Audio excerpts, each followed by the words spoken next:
Hey everybody, I just wanted to check in with you here on Friday, the 27th of March. Still trying to get a better understanding of how we work with our immune system, how we can develop better mechanisms of making sure that our immune system is resilient and strong during this sort of difficult time. This COVID-19 thing has a lot of people very concerned, and I just want to try to put out some more advice and answers for everybody so we know what's going on. So the notes from Dr. Karazian's just now finished sort of Facebook Live. And I wanted to bring some of these new notes to you because a lot of what he was saying is simple common sense, but boy, there's some things in here that could really make a difference for everyone. And this is a thing that can apply to everyone at home for things that are very easy to do. Um, One of the biggest things he wanted to impart to us is that stress is a major has a major impact on our immune system. So negative thoughts, negative emotions will actually cause a decrease in our ability to make T regulatory cells and white blood cells. He emphasized that positive emotions, positive experiences, laughter is something that actually does have the ability to increase the number of T regulatory cells, increase the number of cells that help us, what we call natural killer cells that help us fight off infection. There's actually receptor sites on these T regulatory cells for positive emotional self-generated opioids. We make a lot of opioids in our brain, and positively oriented ones help out make more beneficial immune cells. Negative emotions, negative opioids can actually then decrease our immunity. So this includes all kinds of art, movies, music, thoughts, interrelationships, social media engagement, whether or not we live in a state of fear about this, or whether or not we have an attitude of, hey, well, you know what, I'm going to find the silver lining. That can make a gigantic difference in how your immune system behaves. So let's make sure we have a good immune system, that we have positive things going on. Avoid things like horror movies or movies with lots of violence or television shows.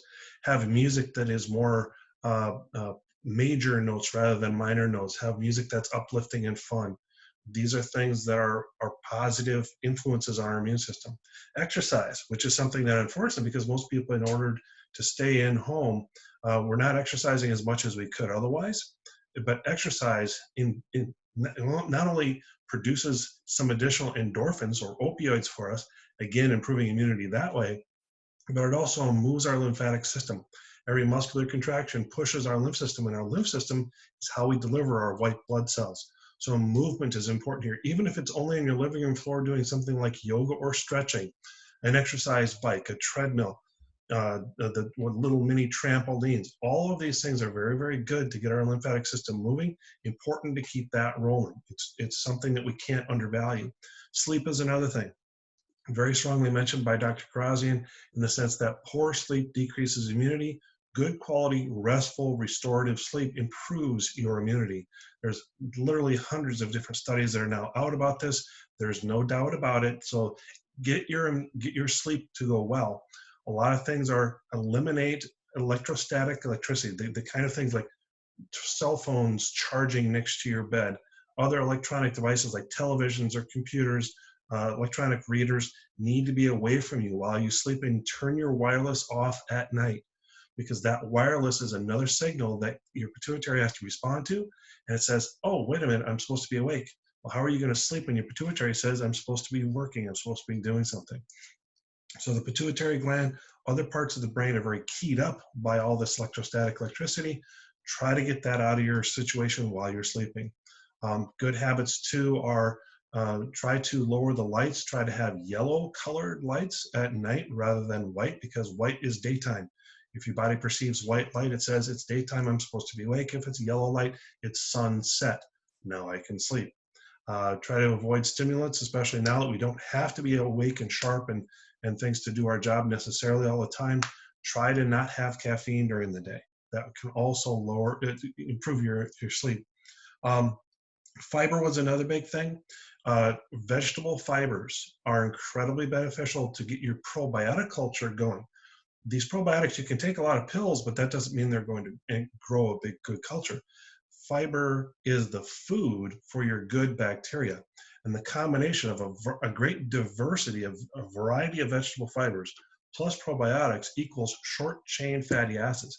And short chain fatty acids in your intestinal system result in an improved immunity.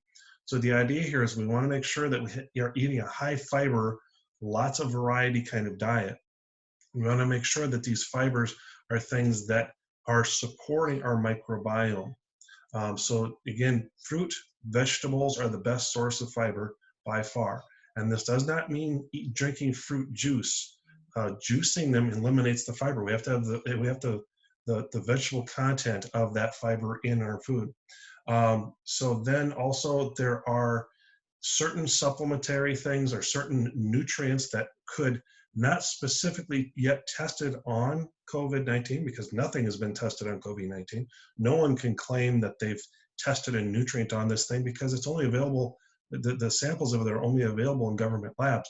No one is going to test a nutrient against it anytime soon, but we can make assumptions. Dr. Kharrazian said that those things that are good against other viruses, we can make assumptions that they will have some benefit when talking about being able to have our immune system strong. So vitamins A, C, and D3. There are a number of other things that are proposed immune benefactors, but we don't have as clear an idea. There isn't as much research available. So those simple vitamins A, C, and D do a lot to support our immunity. And then the other notation here is fasting, which I found, in common sense and what we already know. Fasting improves your immune system. By fasting, even intermittent fasting, we can have your immune system kick into gear. Now, what is intermittent fasting? That is eating your last meal the night, 6 to 7 o'clock at night, and not eating anything again until lunchtime the next day. So you've gone a long enough period of time during the day, or during that period of time, that you haven't eaten, and your body is going to be forced to kick in some reserves to support itself during that time. And by kicking in those reserves, you actually have an improved immunity. So there's lots of research and study on fasting as a mechanism of trying to improve immunity. One of the other things that, as somebody who studies autoimmune disease, stay away from your autoimmune triggers. So if gluten triggers your autoimmunity, it decreases your antiviral immunity. Dairy is another big one. Some people have problems with nightshade. Some people have problems with excitotoxins or processed foods. So the idea is, if you have a known food trigger, you absolutely need to be crucially strict. This is the time to not trend towards those comfort foods or things that you have an allergy to. If you have a problem with a food and you eat it during this time, you're going to be more susceptible. Your immune system is going to be weaker. So you need to absolutely be as strict as possible about food-based antigenic responses. And last but not least, don't use any source of media to give you any absolutes about what you should do. Facebook in particular is full of misinformation at this time.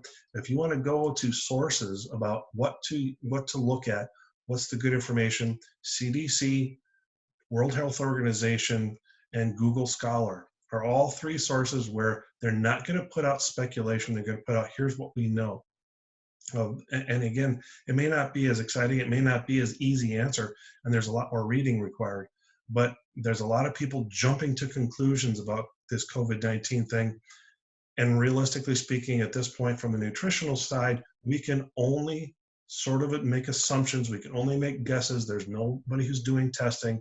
There's nobody who's cured anyone. And at that point, we have to be very careful about people sort of taking advantage of our desperation to try to find something to help us out. Eat well, sleep well, get some exercise, stay hydrated, and maybe some A, C, and D. That's what we know for sure. So these are things, most of them you can do at home. Most of them are things that you can accomplish without having to have supplements. Most of these things are things that are common sense. So I just wanted to kind of catch you up on some newer information. Again, thanks to Dr. Datis Kharrazian, one of the most foremost researchers in the United States, for just kind of reminding me of some common sense things that we already knew, but might need to revisit as far as our what we want to put out there. So for my Whole Life Clinic family, I just want you to get a little bit more information. There you go. Thanks and have a good day. Stay safe and stay home.